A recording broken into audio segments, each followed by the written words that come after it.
1519 ഉയർന്നു എന്നതാണ് സാഹചര്യം. അൻവർ കരുത്തു തെളിയിച്ചിട്ടുണ്ട്. ആദ്യ റൗണ്ടിൽ 1588 വോട്ടുകൾ നേടിയ അൻവർ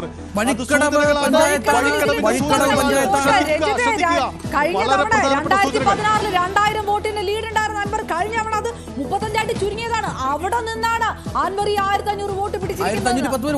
വോട്ടുകൾ മാത്രമാണ് ഭൂരിപക്ഷമല്ല. ആ വോട്ടുകളിലേക്ക് എത്തിയിരിക്കുന്നു.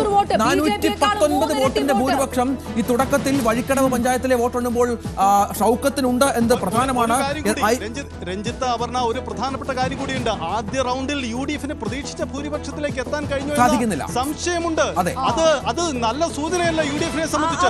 കാരണം അത് മുന്നോട്ട് പോകുമ്പോൾ വഴിക്കടവിൽ നിന്നും വലിയ ഭൂരിപക്ഷം ഉണ്ടാവണമെങ്കിൽ ആദ്യ റൗണ്ടിൽ ഈ ഭൂരിപക്ഷം പോരാ.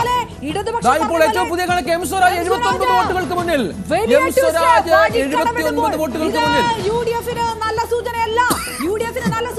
വഴിക്കടവെണ്ണുമ്പോൾ UDF-ന് ഏറ്റവും സ്ട്രോങ് ഹോൾഡ് ബെൽറ്റ് അൻവർ ജയിച്ചു. അല്ല, അത് തെറ്റായ കണക്കാണ്. വീണ്ടും നമ്മളെ പഴയ കണക്കിലേക്ക് പറഞ്ഞു. 419 വോട്ടിന് ഇപ്പോഴും ആര്യൻ ഷൗക്കത്ത് മുന്നിലാണ് എന്ന കണക്ക് തന്നെയാണ്. തെറ്റായ കണക്കാണ് നമുക്ക് കാണിക്കേണ്ടത്. ഖേദിക്കുന്നു. ഏതായാലും 419 വോട്ടുകൾക്ക് ആര്യൻ ഷൗക്കത്ത് മുന്നിലാണ്. അപ്പോഴും രണ്ടാം റൗണ്ട് രഞ്ജിത്ത്, രണ്ടാം റൗണ്ട് വോട്ടെണ്ണൽ ആരംഭിച്ചു കഴിഞ്ഞു. നമുക്ക് ഉടൻ തന്നെ പൂർത്തിയാവും. 14 EVM മെഷീനുകളാണ് കൗണ്ട് ചെയ്യേണ്ടത്. രണ്ടാം റൗണ്ടിൽ വേഗത്തിൽ ആ കണക്കുകൾ സമാഹരിക്കും.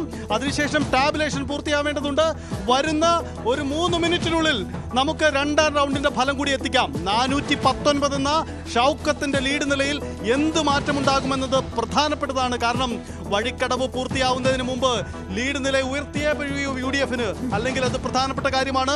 ശ്രദ്ധിക്കുക, അൻവർ 1588 വോട്ടുകൾ ആദ്യ റൗണ്ടിൽ തന്നെ സമാഹരിച്ചിട്ടുണ്ട് എന്ന കണക്കൂടി നമുക്ക് മുന്നിലുണ്ട്. അങ്ങനെയെങ്കിൽ വഴിക്കടവിൽ ഇതാണ് ചിത്രമെങ്കിൽ ഇനി വരാനിരിക്കുന്ന പഞ്ചായത്തുകളിൽ അൻവർ എന്ത് സമാഹരിക്കുമെന്ന ചോദ്യം കൂടിയുണ്ട്. അവിടെ സമാഹരിച്ചതൊക്കെ UDF-ന്റെ വോട്ടാണ്. അൻവർ ചോർത്തിയത് UDF-ന്റെ വോട്ടാണ് എന്നുകൂടി വരുന്നു. അല്ലേ സജിത്ത്? വളരെ പ്രധാന കണക്കാണത്. വളരെ പ്രധാന കണക്കാണ്. അതായത് ആദ്യത്തെ 14 ബൂത്തുകൾ, ആദ്യത്തെ റൗണ്ടിലെ 14 ബൂത്തുകൾ 4 റൗണ്ട് ആകുമ്പോൾ വഴിക്കടവിലെ 46 ബൂത്തുകളുടെ ഫലസൂചനകൾ പുറത്തു വരേണ്ടതുണ്ട്. രണ്ടാം റൗണ്ട് ഇപ്പോൾ വോട്ടെണ്ണൽ ആരംഭിച്ചു കഴിഞ്ഞു. പക്ഷെ നമുക്ക് ഒരു ആഹ്ലാദമൊക്കെ UDF പ്രവർത്തകരുടെ ഭാഗത്ത് കാണാം. ആര്യാൻ ഷൗക്കത്തിന്റെ സൂചനകൾ തന്നെയാണ് രഞ്ജിത്ത്. അതാണ് UDF പ്രവർത്തകരെ സംബന്ധിച്ചുണ്ടാവുന്നത്. 4 റൗണ്ടുകൾ ശ്രദ്ധിക്കുക. ഈ 4 റൗണ്ടുകൾ വഴിക്കടവിന്റെ സാന്നിധ്യമുണ്ട്. 4 റൗണ്ടുകൾ വരും വരെ കൃത്യമായ ലീഡ് ഇക്കാര്യത്തിൽ ഉണ്ടായേ കഴിയുള്ളൂ. കാരണം വഴിക്കടവിൽ നിന്നും UDF-ന് മികച്ച ഭൂരിപക്ഷം കിട്ടിയേ മതിയാവൂ. വഴിക്കടവിന്റെ ഭൂരിപക്ഷമാണ് UDF-നെ സംബന്ധിച്ച് ഈ തെരഞ്ഞെടുപ്പിൽ അവരുടെ സാധ്യത നിലനിർത്തുന്നത്. അതുകൊണ്ട് തന്നെ വഴിക്കടവിലെ ഇനി വരാനിരിക്കുന്ന 2, 3, 4 ഈ റൗണ്ടുകളിൽ വളരെ നിർണായകമാണ്. UDF-ന് അവരുടെ ഭൂരിപക്ഷം വർദ്ധിപ്പിച്ചേ മതിയാകൂ.